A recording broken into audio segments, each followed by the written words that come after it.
Sup, gigglers? Gary, fix the Wi-Fi. Manifest that shit. We can't be managed. I mean, the day just got away from me. Hello. No, what? No, you guys, we're not okay. No, I'm not okay. If our audio isn't perfect, it's because we're not perfect. We're not perfect people. I'm in LA.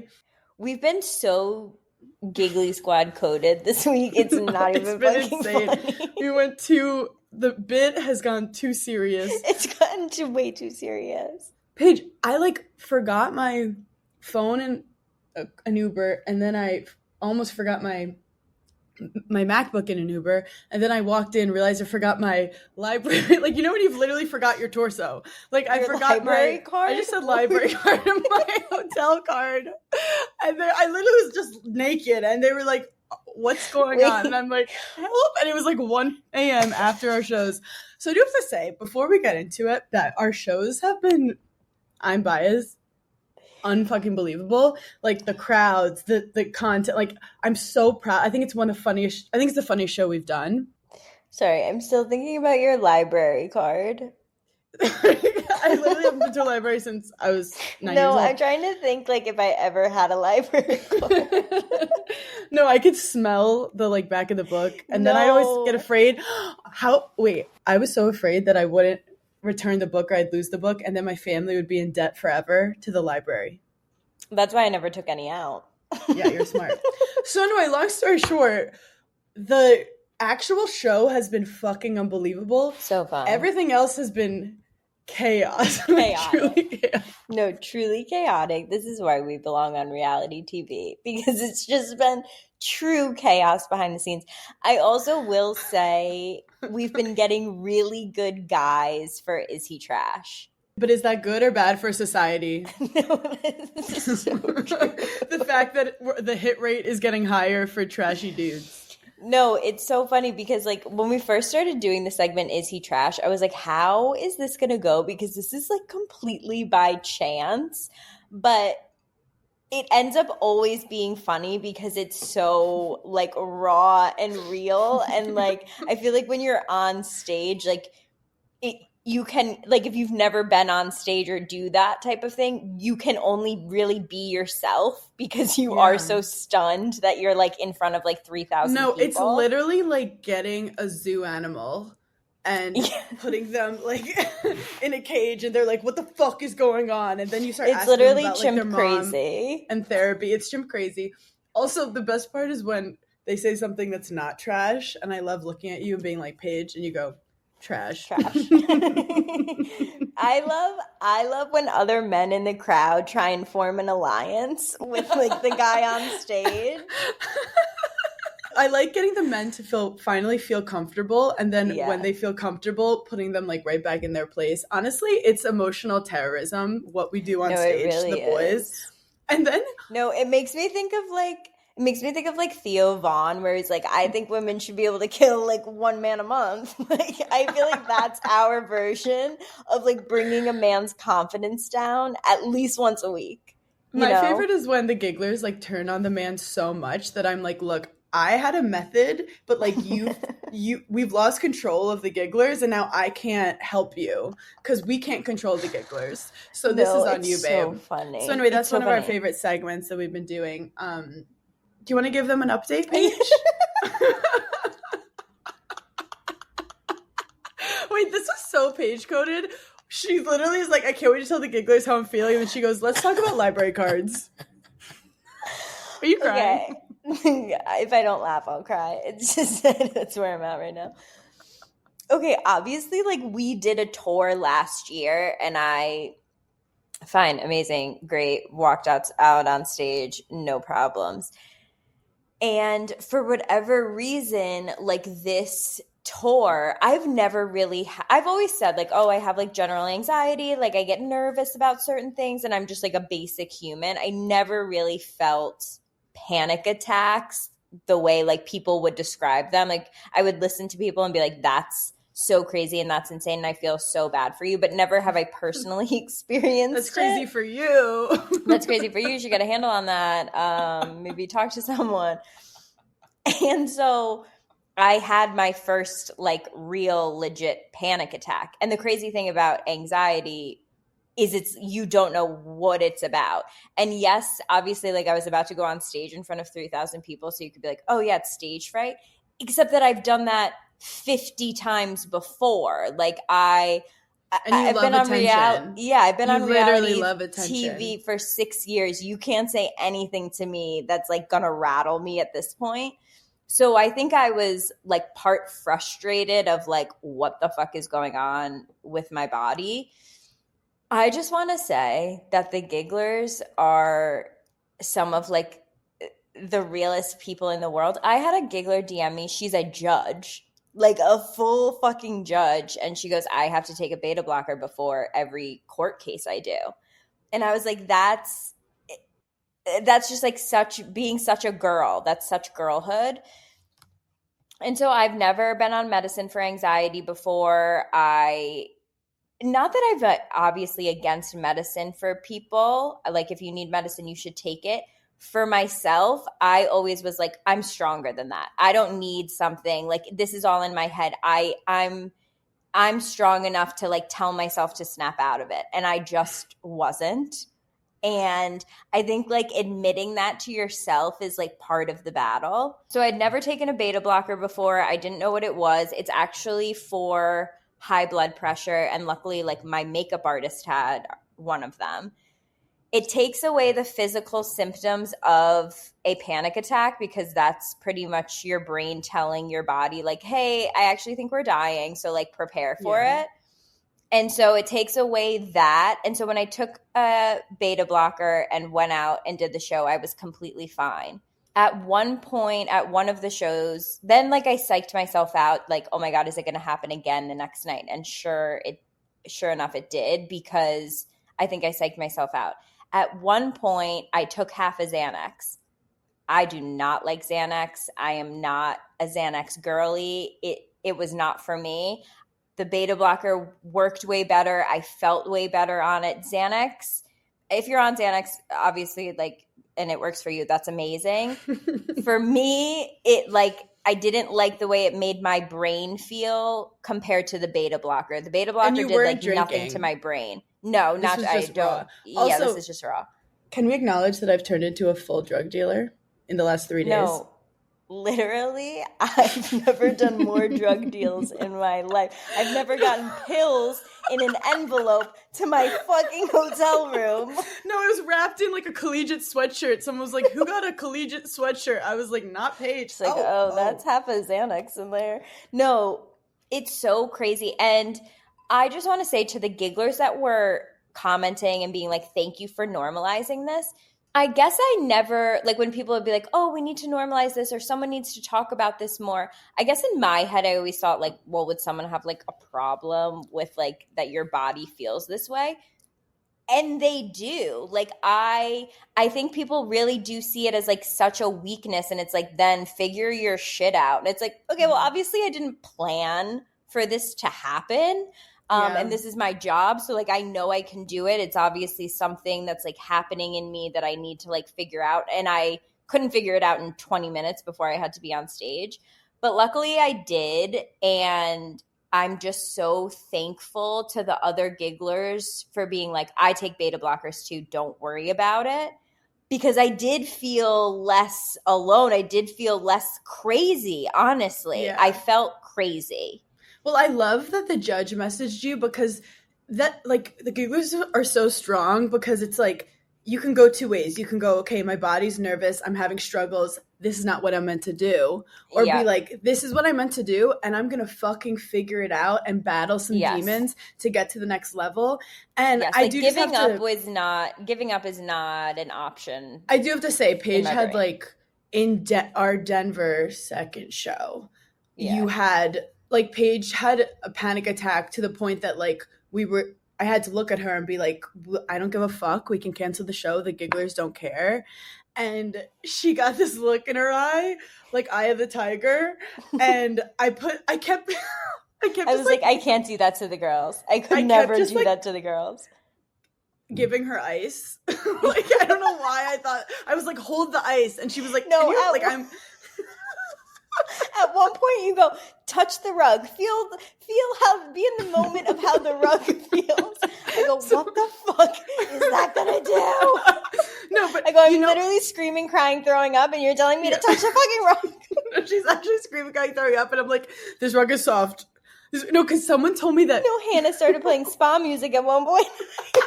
I go, I'm gonna lose my fucking mind. I started playing spa music. I was doing military box breaths with her. Like, I was going full. But this is the problem. Once you get into a panic attack, you've kind of like lost the plot already, where it's like, it's more, we needed the drugs to kick in. And this bitch, the second we get on stage and the adrenaline hits from the gigglers, and I'm just like pretending everything's fine. I performed the best I've ever performed. It was the best performance. Also, at one point, Paige was like, I think she was throwing up. Yeah. I was taking selfies, and Grace was like, your sister's going to jail. And I swear to God, I looked at her and I go, this is what Paige would have wanted. My outfit looks good.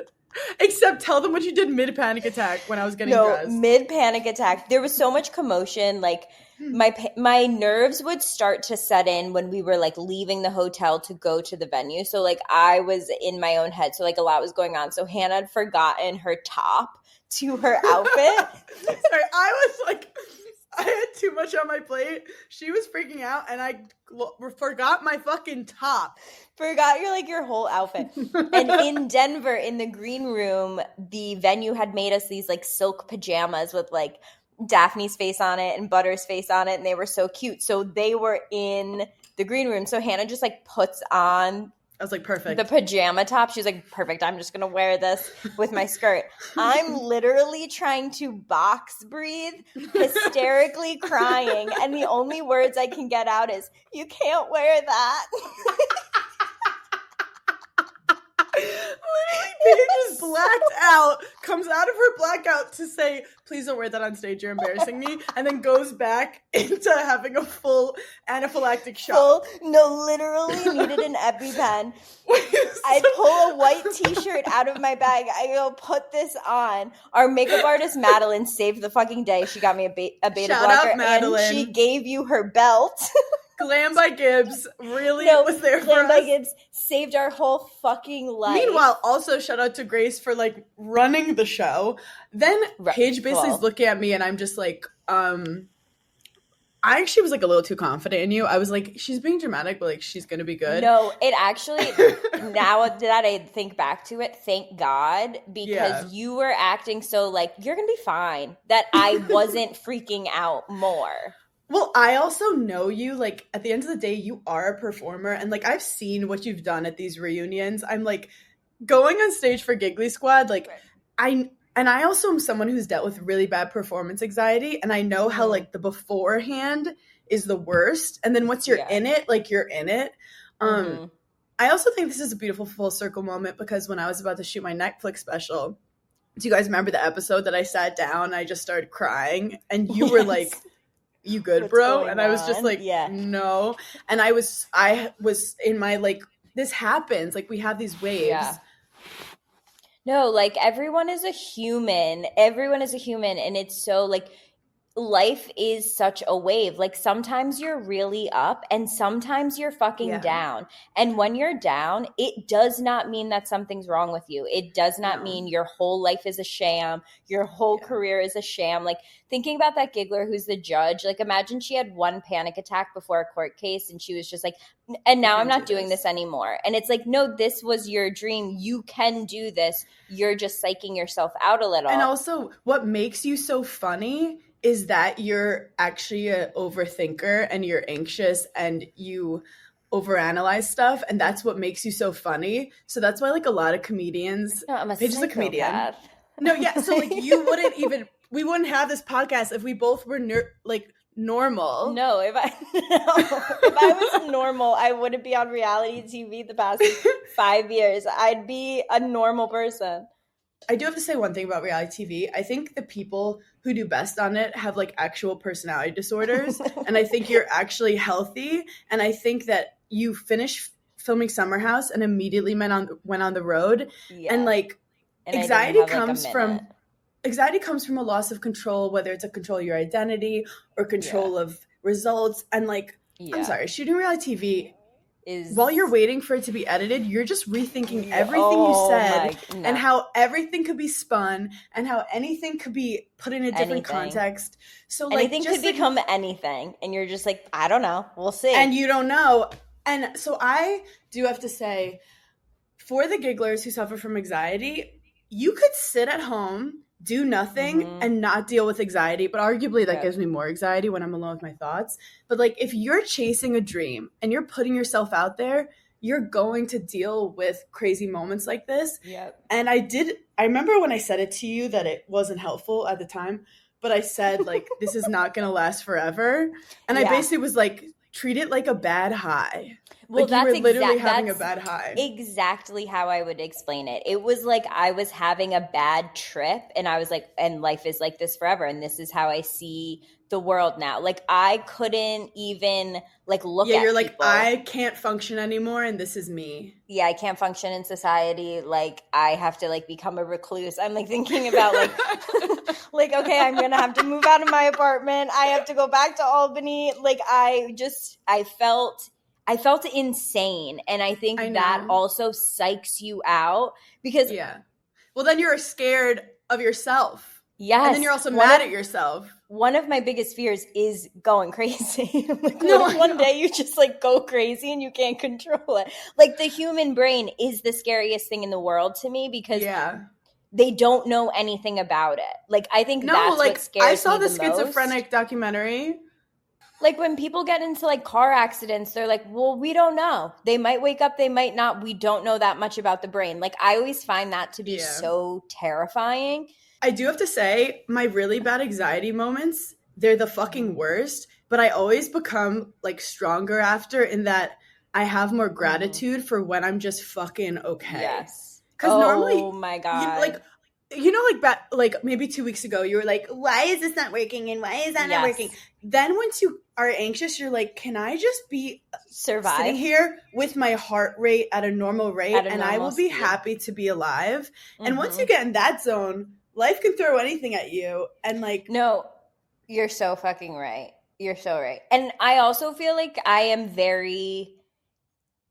think I'm a Scorpio. I'm a fucking cat. Like, I think I'm psychic. I think I'm very in tune with my body, maybe a little tiny bit more than the average person. Like, I know when something's going on with my body. Like, I knew when I had a cyst on my ovaries. Like, I knew I wasn't getting my period. No, like I know when things are going on with my own body. I feel very connected to my body. I always have. And that was, I think, one of the scariest parts because I couldn't talk myself out of it or convince myself of anything else when I'm very good at like manipulating myself. Like I can psych myself out. I can ignore certain things in the room to like not infiltrate my brain. Like I am very good at protecting myself, I feel like. But the fact you're so good at that, I think is why your body basically was like, stop lying.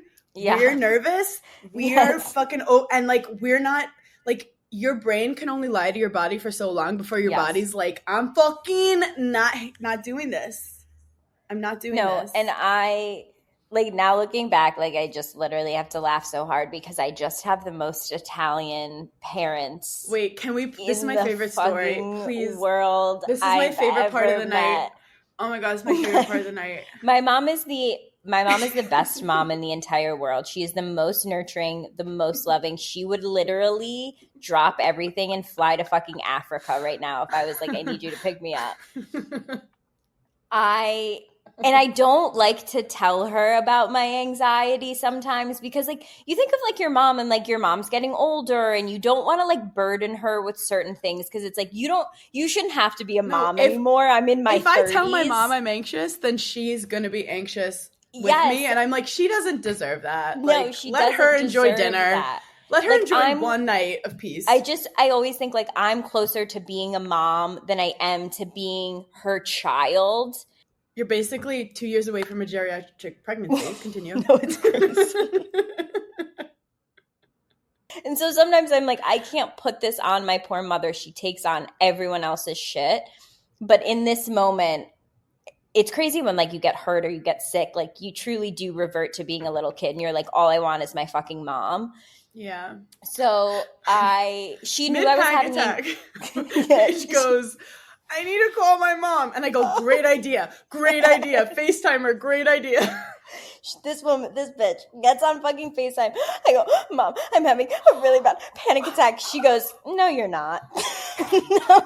No. All I hear are the words her not. Going, stop. No. Paige, stop. Paige. Stop it. Stop it. Don't do this to yourself. Stop. You're in your own You're head. Fine. Oh, come on. Paige, stop. Paige, and stop. I felt like I was immediately back to being a little kid and like I was being dramatic about something. And she's like, I don't have the time for it today. And it did really help me. And then my dad sent me the most dad text message I've ever gotten in my life. He goes, look. He always whenever he's going to say something serious, he starts the sentence out with look. Like, look at me. Look. Here. Look. Like, this is the best advice you're ever going to get in your life. He goes, look, everyone has, even athletes have a bad game. Some even go into a slump. Look at Tom Brady. They fucking hated him. He just kept going, and now he's the best. You're the best. Just keep going. But honestly, that is so fucking sweet of him. Has zero context for what's going on, but so sweet of him.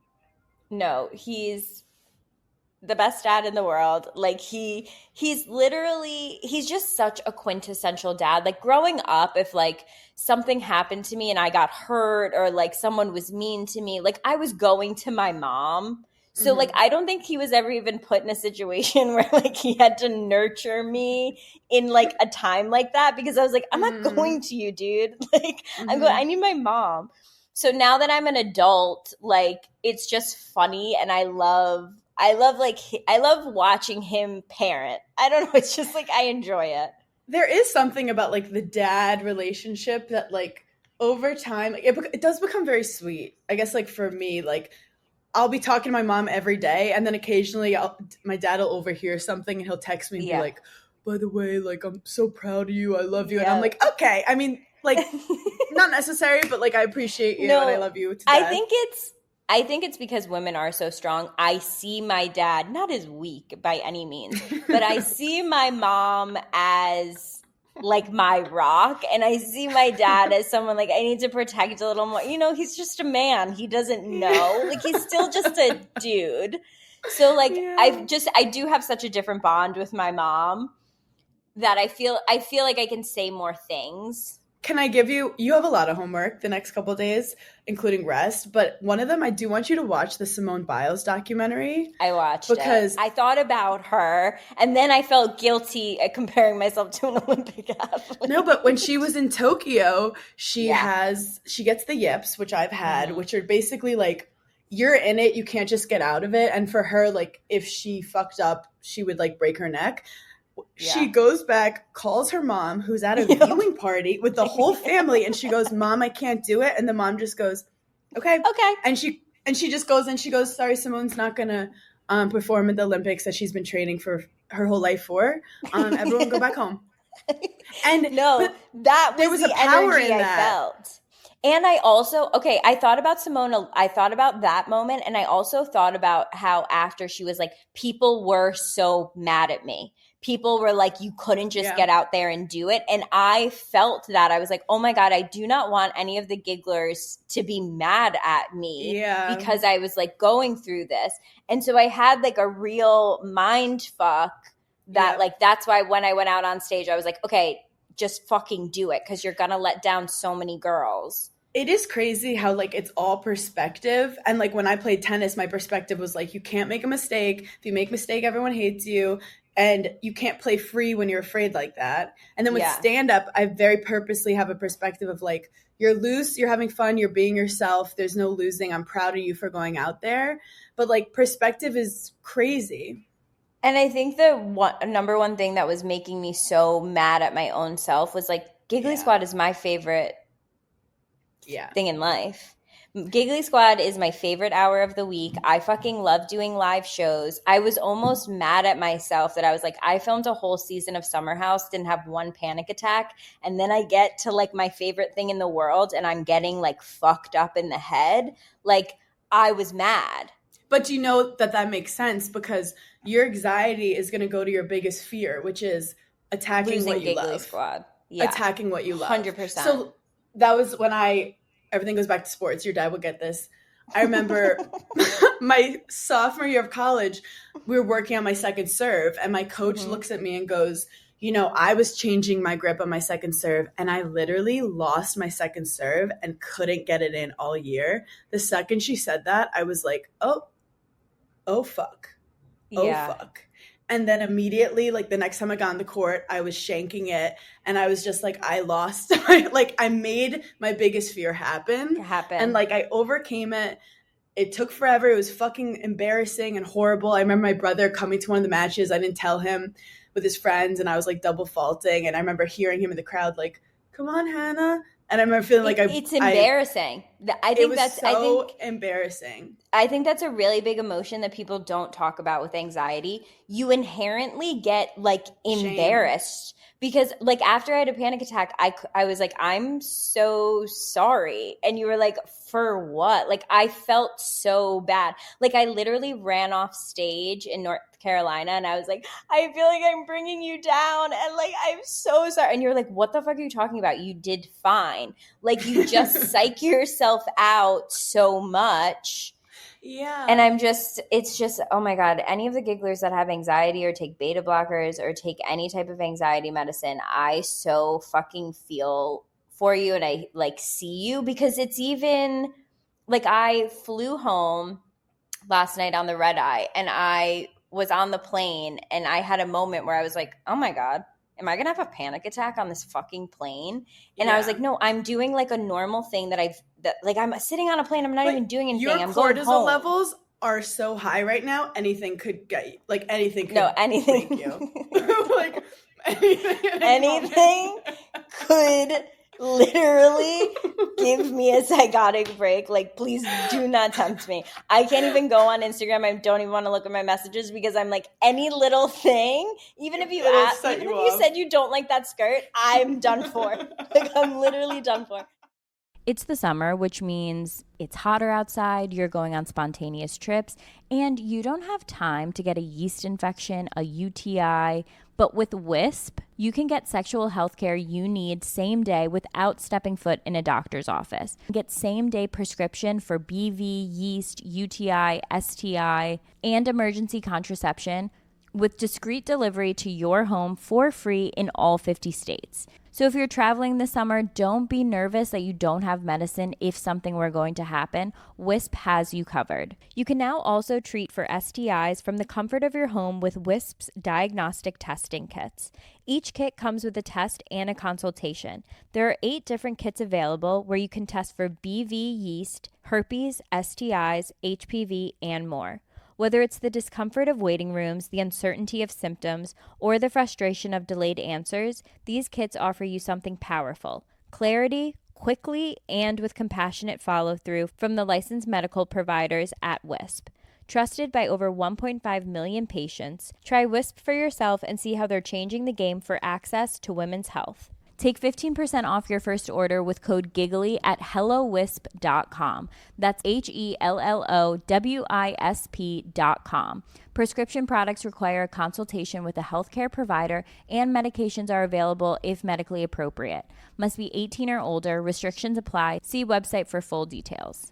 Summer is here, and you know what that means. A lot of strapless dresses, a lot of bold colors, just easy breezy, effortless looks. But you also need undergarments for that, and that's where Honeylove comes into play. Honeylove is redefining modern shapewear with real comfort and serious support.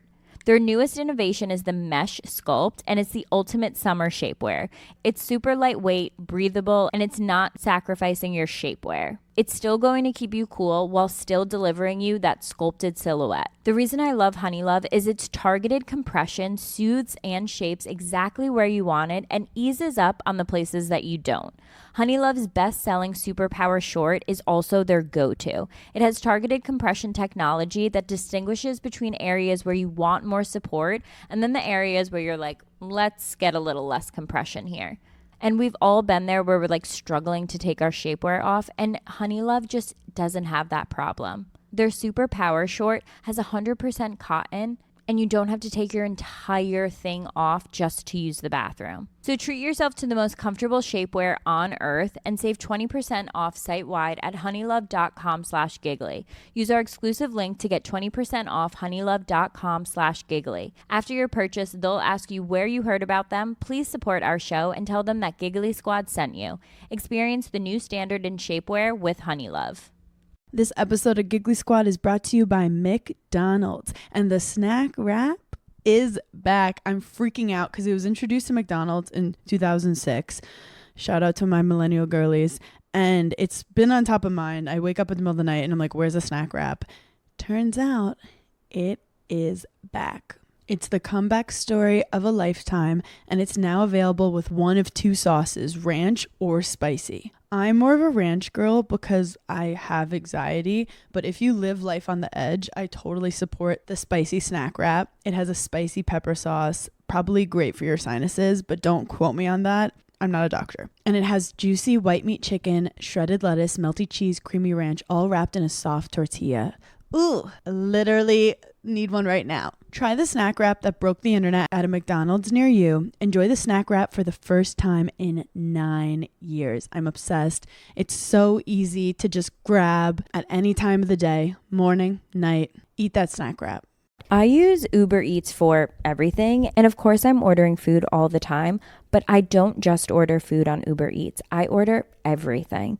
I order from the pharmacy. I order hair care items. I order alcohol. Whatever I need, I'm ordering it on Uber Eats. Also, whenever I go to a hotel, I always seem to forget something from home. So I'm ordering hairspray. I'm ordering bobby pins. I just can't live without Uber Eats. You can get grocery, alcohol, and everyday essentials in addition to restaurants and food you love, of course. So in other words, get almost anything with Uber Eats. Order now. For alcohol, you must be legal drinking age, so please enjoy responsibly. Product availability varies by region. See app for details. The best thing I've ever done in my entire 31 years on this earth is get a fucking cat. I am unlocking my door at 5:30 this morning. I think my cat... No, I think that Daphne knew my fucking footsteps off of the elevator. Oh, yeah, because she knows. Never in the morning is that bitch awake, like at 5:30. She came running to the door. I had just opened it, so there's no way she even heard it. And my brother was staying at my apartment, so I was being extra quiet. I opened the door. She comes running to me, and I was nervous she was going to be like mad at me because this is the longest I've ever been away from her. Mm-mm. She comes running to the door, immediately purring, sticking her head in my face. She has not left my side. It is pure, like, laying with a cat and having your head face their face is a Xanax. Like, I don't need a Xanax prescription because I have Daphne. It's very different from a dog. I don't know how to explain it because I've grown up with dogs my whole life. It is a different, they connection. Just feel more human for some reason and like less animal. And it's changed my whole life. They do get like love starved, I call it. Like Butter has fun with Des, but like when I come home, she's like, Mommy is here. Yes.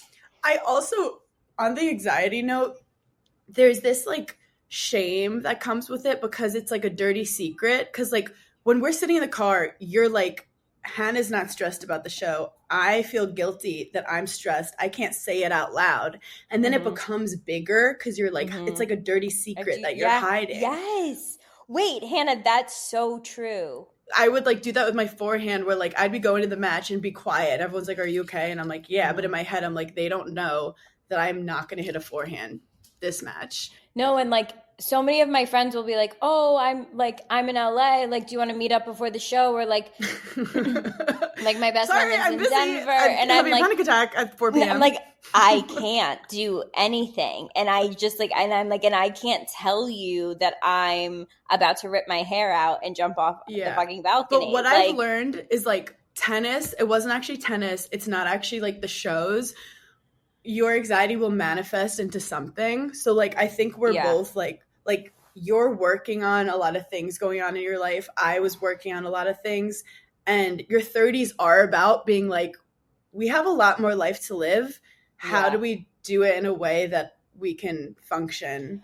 Well, there's healthily? A statistic that like from like I think it's like 30 to 34 that like if you're going to develop anxiety and depression, like for women, that's the age you're going to feel it the most like heightened, which is very interesting. And a lot of women get pregnant during that time, which is like, so they're already dealing with postpartum.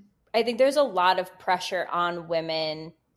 I would say there's the most pressure on women from age 30 to 35. Because like you are expected to get married, have a baby. If like you're not married and have a baby before 35, and then like after, you're kind of like disregarded in a sense. So I think there's at that age, there's probably the most pressure on us because it's like you're supposed to have it all together by now. Where men get a little bit more of a leeway. They get, I think, more pressure when they turn like 40. I mean, no one gave a shit. Des wasn't married at 40. Right. No one would give a shit. And it's also like back then when your only purpose was to get married and have a family, that's all you focused on. But now women are like, I want an education. I want to be financially independent. I'd like to have a bank account. Sue me. Wait, I literally was thinking, I was thinking about how icks were created because back then you like couldn't have an ick. Like you had to like the guy. Like divorce was illegal back then. No, like you icks are like a privilege. No, icks are literally women finally being like, wait, he sits crisscross applesauce. I'm not fucking marrying this dude because I'm financially independent. I have my own passions and I don't need this man.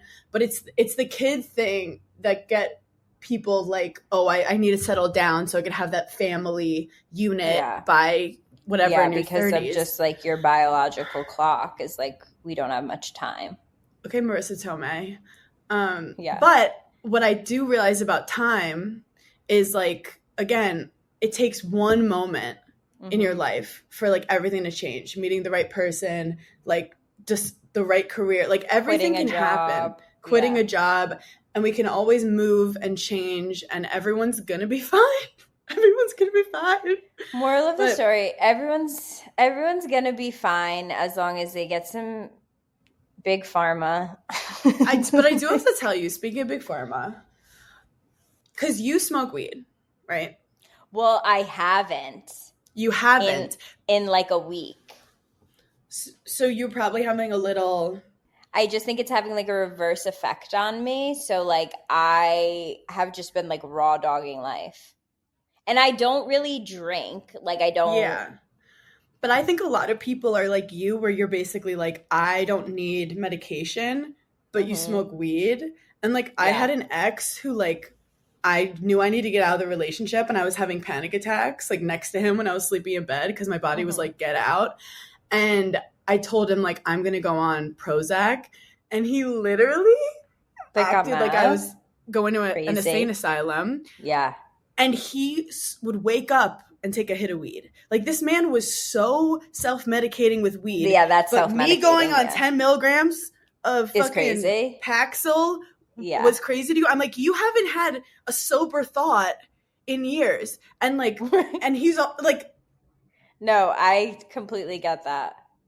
I think also like no one in my family has ever been on medicine. So like also to be the first, also no one in my family's ever gone to therapy, you know? So like to be the first person to like go to therapy or like, oh, I might need to take medicine. It is a kind of a scary position to be because like, I'm sorry, but like the oldest daughter has a fucking lot on her shoulders. Like I feel like it's just you're the first to do a lot of things. I feel like you're breaking in this, like, generational. Yeah, you're breaking generational habits. Like, Yeah. I'm so proud of you. Thank you. But I also was telling like my shit because like when I saw it happening to you, I was like, I've fucking been there and it's the most horrible, uncomfortable feeling. But like you could have honestly day one in Denver been like, Hannah, I'm going home. Like I'm done. But Yeah. you're a fighter and you're Well, so strong. I think what kept me from not doing that is I knew in my head if I didn't go out on stage for the Denver show, I would have never gone back on stage. I would have it would have gotten too big. I would have felt too bad and I would Yep. have said cancel the whole tour. Yep. And I know that about myself, so I was kind of like, it's kind of like when you're a little kid and it's like you fall off the jungle gym, and if you never go back on the jungle gym, you will forever be afraid of the jungle gym. And so I was Holy like, I shit. have to go back. I have to go on stage right now, even though I'm going through this, or I never will again. And I think that scared me the most. And you know your mind's playing tricks on you, so you will make that memory like it was the most horrible thing ever, and you'll make it so much worse than it was. And I remember telling you, do you remember how I was like, I'm so happy you went on again? Because if you were to go to therapy about it, the biggest thing they do is exposure therapy, which means keep whatever your fear is, like do it a little, keep doing it, and then you realize, oh my God, this is a made up fear. So you basically exposure therapied yourself throughout this weekend, and by the end you were like so much better because you were like, my God, wait. By It's Sunday I was like, I'm fine, like I just need to like get home and rest now, because also I feel like people don't talk about this enough. A panic attack to your like physical body is so fucking draining. Like you're so emotionally and mentally drained already, but then physically you're hungover. You're like, I feel like I ran a marathon because my adrenaline got so fucking high that my body's now like coming down. Like I literally felt like I was on a bender of drugs and I was coming down. Well, you had a trip. You had like a anxiety trip. I don't think the altitude helped either. I'm going to be honest. I need to find someone who does astrology where it's like, oh, like you should live in this part of the country, like because of the stars. I think that Denver has something out for me. I've never really had a good time anytime I've ever been to Denver. I don't like enjoy. I've been to Aspen a handful of times. I know people are like, oh my God, it's like so chic and whatever. I can't handle it. Everything I said about Oklahoma City. Fuck Denver. Fuck Denver. Wait, tell them about the IVs. Tell them about the IVs. Oh my God. So when we first get to Denver, I'm like, oh, this is actually, I'm going to get an IV. This will help. This is before I'm even feeling anxious whatsoever. This will solve all my problems. I'm like, I'll get some vitamins in me. It'll help with the altitude. Like I'll be better than ever. My anxiety started to hit in the middle of us getting IVs because I thought, wait a second. This lady could be putting anything in this bag. How do we really know she's even a nurse? I'm like, what if she's putting fentanyl in there right now and I'm about to pass out and die? Like, my brain just took over. But then she looks at Paige and she's like, oh my God, I have to get a smaller needle because your veins are so tiny. And I'm immediately like, oh my God, this is going to be her whole personality for the next year. It was my whole personality for that whole weekend. I was like, I'm sorry, did you just say that I have the skinniest veins in the state of Colorado? I'm a baby. My veins are a baby. You had to get a baby needle. She's like, I've never seen something so tiny. Your vagina canal must be so narrow. And then I'm sitting there like, yeah, I'm like, oh no, because she comes to me next, and obviously I have to ask her. I'm like, how are my veins? How do they look? And she's like, healthy, normal. And I'm like, okay. They're body positive. They're, they're normal for a girl your age. Great. They're fucking great. Okay, you just fucking fat shame my veins. No, it was, and then we went to a cat cafe, which did actually calm me down a lot during that day. Well, you were low-key, like, getting scared of the cat cafe because she was like, who are these, like, random street cats that are probably smelly and are gonna attack me? I thought it was going to be like a restaurant. I don't know why in my head I was Yeah. picturing it to be like a full restaurant and there were just like cats walking around. And I was like, I Yeah. feel like that's a health code violation. It's a HIPAA somewhere. Yeah, HIPAA has to be involved in there somewhere.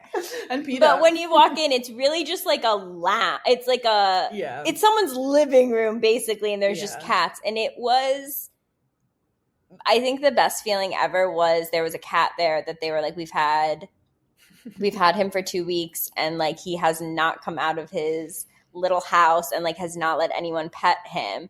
And I went over to him and he like, yeah. And I went over to him and I think we like telepathically were like, we're not okay. He's like, and because he immediately poked his head out and was like, I would like you to pet me. And I was like, this is just as much for me as it is for you. Like, it was a crazy experience. Look, I want to be a better person and I want to be healthier, but I don't always know how. And that's when I discovered Symbiotica. Their daily supplements are incredible. I don't always like taking pills, so I love slurping down with my smoothies or just right straight into my mouth. They fit easily with my daily routine, mostly because it tastes so good. I'm obsessed with their liquid colostrum. It's vanilla sea salt, and it supports hair, skin, nails, healthy immune system, gut lining. They also have Irish sea moss, which fuels cellular energy to support healthy aging, and they have lemon vanilla. I really love vanilla. I always lean towards it. And you guys know I love vitamin C, which they have in the citrus vanilla that helps with antioxidants, immunity. It really helps me not get sick, especially when I'm traveling a lot.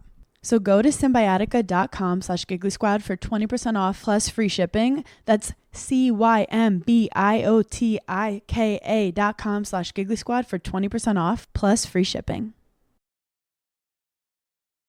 If you're looking for outfits this summer, then look no further than Nordstrom. Nordstrom is having a sale on all new arrivals, all their new clothes, shoes, accessories, beauty, home, and more. The anniversary sale runs from July 12th through August 3rd. Prices go up August 4th. You can stock up and save on great deals under $100. They have so many brands like Veronica Beard, Vince, All Saints, Steve Madden, Charlotte Tilbury. And Nordstrom makes it so easy to shop the anniversary sale. With free styling help and free shipping and returns, you can order online, pick up, or head into the store. So make sure you check out all the fun anniversary events happening at Nordstrom.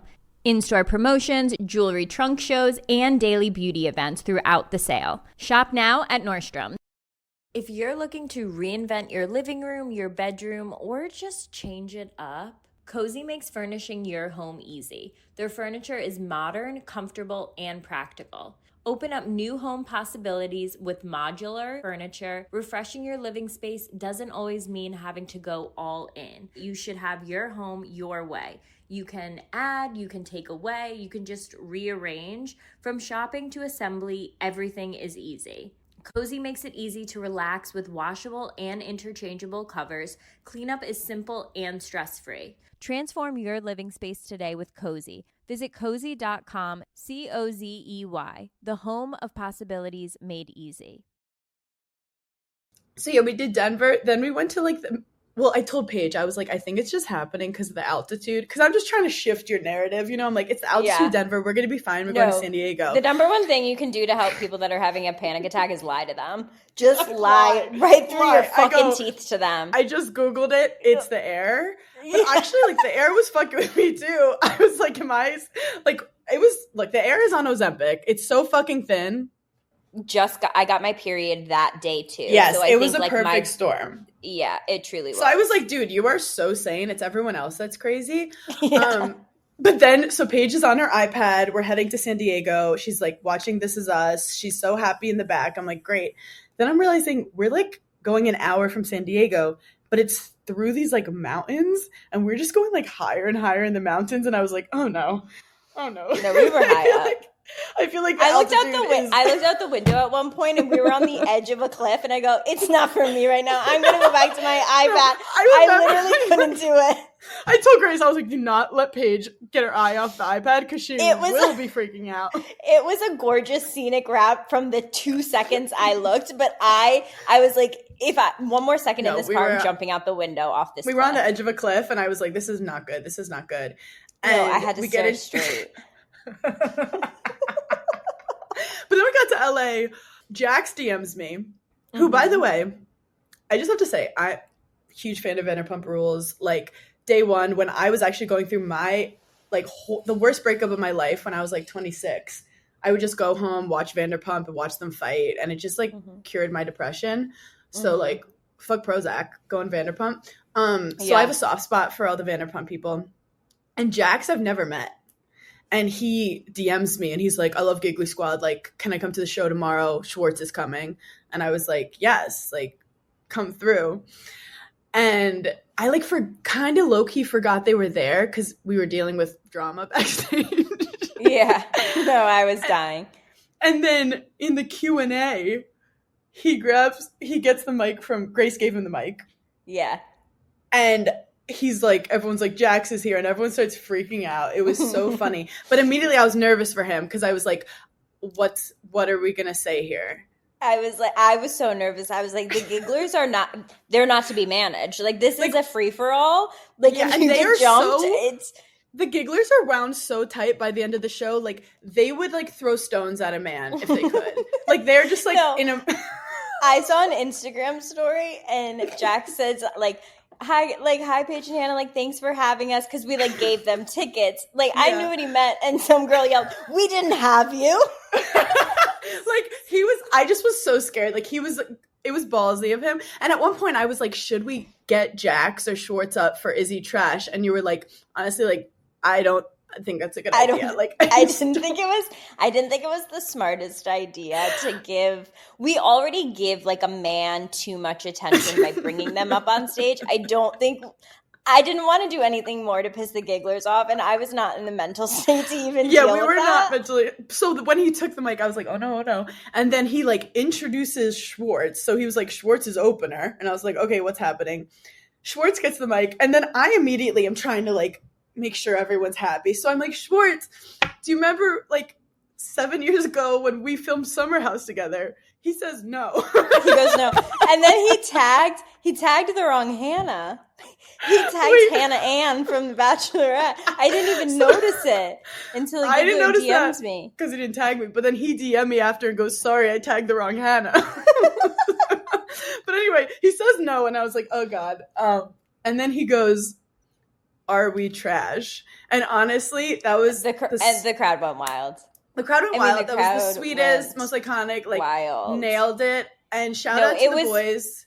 Yeah, it was so nice of them to come. Yeah, it truly, at the end of the day, was nice.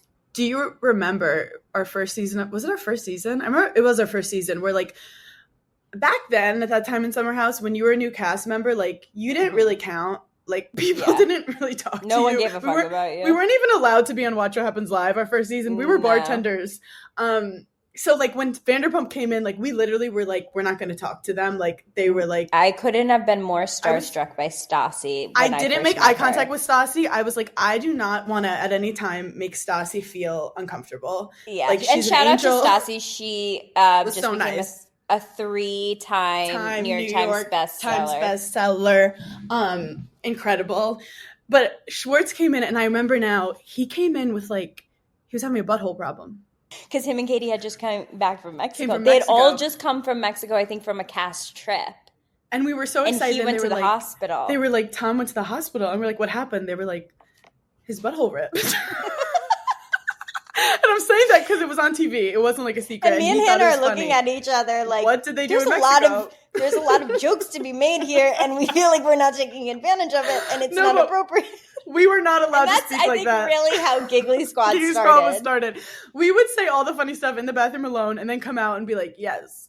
Giggly Squad started truly from being in awkward situations together and no one making the jokes that needed to be made to diffuse the situation, and we were like, we're going to take it to the podcast. We literally had a joke. My first season, we had a joke how one of the producers, they would, like, tell you, like, who they wanted in the scene. So sometimes, like, I'll just be hanging around. They'd be like, Hannah, could you go downstairs and could you go under the couch? Like, they'd always be like, Hannah, could you not? Like, I remember once someone was crying and I was consoling them, and they were like, Hannah, could you could you stop? Could you actually go? get out? We're actually going to They get were this like, just the two of them? Can you open the No, door and just I keep loved walking that. into the highway? So then we kept joking with them. Like, they'd be like, Hannah. And I'm like, should I jump off a bridge? Is that what Yeah. I should do?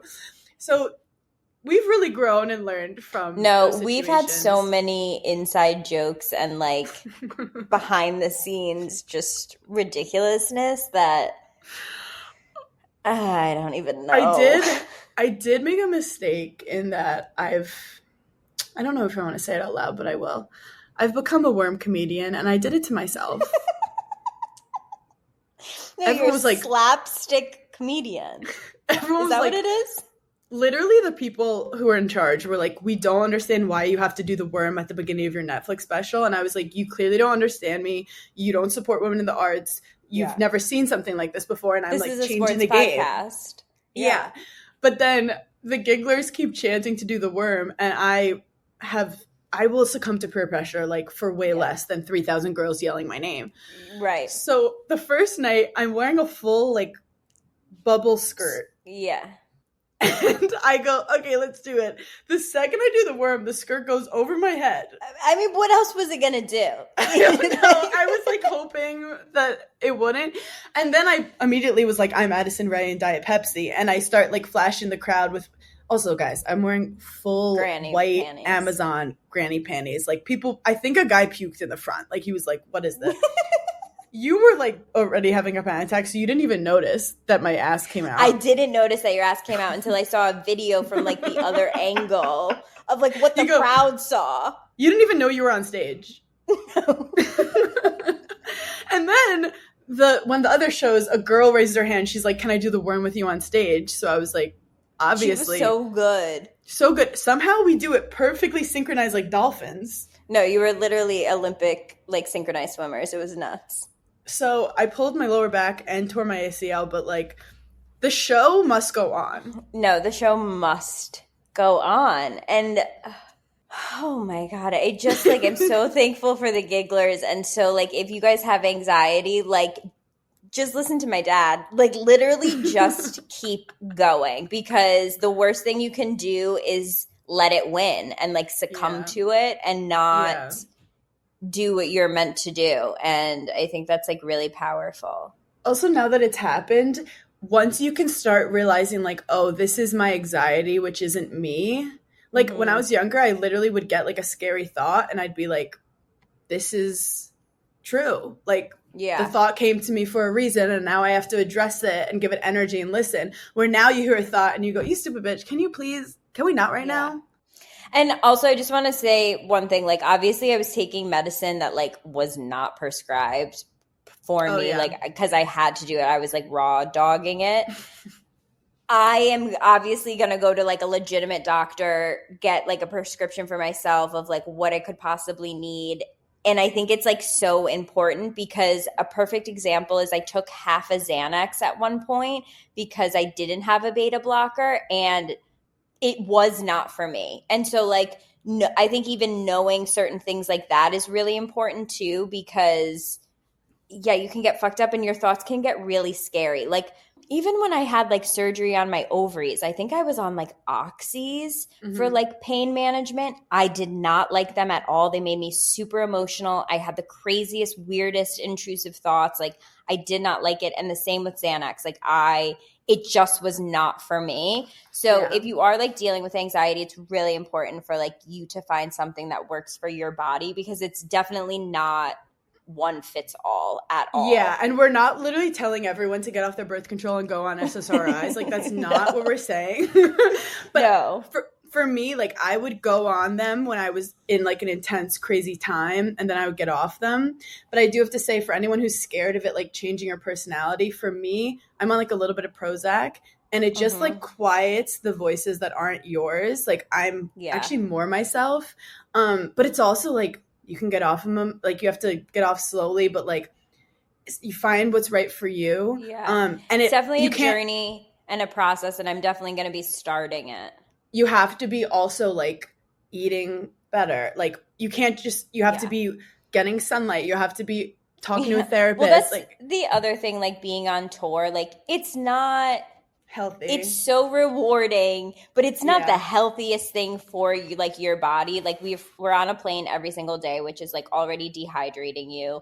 We get into a hotel, they have the grossest food ever. Like it's very like we try and get as many Caesar salads as we can, but like it's hard. And then with anxiety, like the type of anxiety that I have, like I lose all my appetite. Like I have to force myself to like have a piece of toast because I literally can't stomach it because I feel like I'm going to throw up. So, but also like when you go on stage and you're calm, like you're going to be so proud of yourself and feel so strong. And like, it's just, it like just I was enhances so who you are proud as a of myself person. after LA, like to doing 2 shows and then like going back to my hotel room. I was like so dizzy, but I was like, you did it. Like, I saw this guy on Instagram and he was saying how like empathic people, empaths, are like good at performing because we can read a room really well. But that's why sometimes when we're around too many people, we take in too much. But then I was thinking and I was like, is it that? Or do you just always think people are judging you and you think you know how everyone's feeling around you?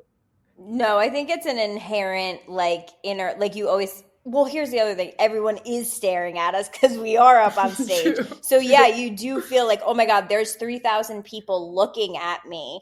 I hope that every person in there is having a good time and is happy and likes it. And that's just that just can never happen. Like there's going to be at least a couple people like that are everyone like, loves it. But that's I definitely a thought. Full You're delusional. Like, no, and that's good, and I need to more because like you do feel judged. You can't control and the only thing you can control is that you're having fun. And I always say people don't remember what you said, they remember how you made them feel. Like people aren't leaving, some of them will leave Giggling Squad and be like, that line was so good, but overall they're just like, I love the fucking energy of Giggling Squad.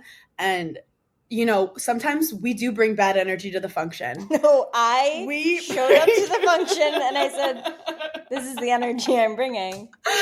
But my mom literally used voiced rest today on the phone. I like told her I had to do something this week and she goes, just, you know what? Say you're on voice rest, that you literally can't go.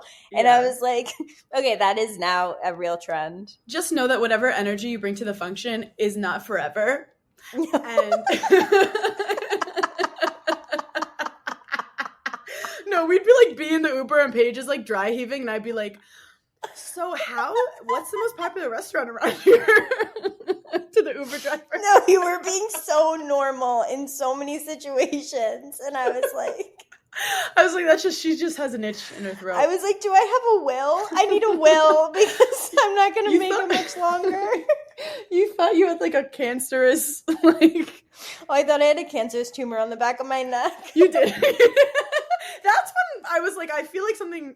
That was a warning. Something might be amiss. That was the first thing. I was like, I think I have a tumor on the back of my neck, but I'm just going to ride it out and see what happens. I feel like if you had a cancerous tumor in the back of your neck, I feel like you would know by now. You were like, I'm pretty sure it's your spine, but like, we'll definitely get that checked out at some point. Anyway, guys, thank you so much for giggling with us this week. I think it's important for us to have a full mental health episode every couple months when one of us has a mental breakdown.